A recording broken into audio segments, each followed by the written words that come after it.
کیا عمران خان بات چیت کی پیشکش قبول کر لیں گے؟ رانا ثناء اللہ کی پیشکش کے حوالے سے تجزیہ کار کیا کہتے ہیں؟ تجزیہ کاروں نے انتخابات کے حوالے سے حکومت کی عمران خان کو بات چیت کی پیشکش کے حوالے سے کہا کہ عمران خان اس وقت بات چیت کی پیشکش قبول نہیں کریں گے۔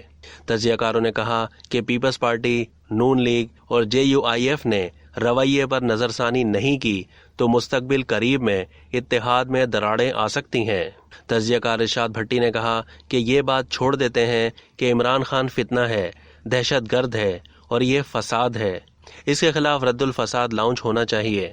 اس کو ختم کرو، یہ غدار ہے، یہ آئین شکن ہے، اس کی اگلی ساری زندگی جیل میں گزرنی چاہیے، یہ تو چھوڑ دیں۔ رانا ثناء اللہ یہ بیان دے کر بھول چکے ہیں یا واقعی ان کو ابھی بھی یاد ہوگا وہ سنجیدہ ہیں یا غیر سنجیدہ ہیں؟ انہوں نے نواز شریف سے یہ پوچھا ہے یا مریم نواز سے یہ پوچھا ہے؟ ان کی بھی رائے شامل ہے یا نہیں؟ شہباز شریف اور ان کا جو ٹولہ ہے ان سے پوچھا ہے یا نہیں؟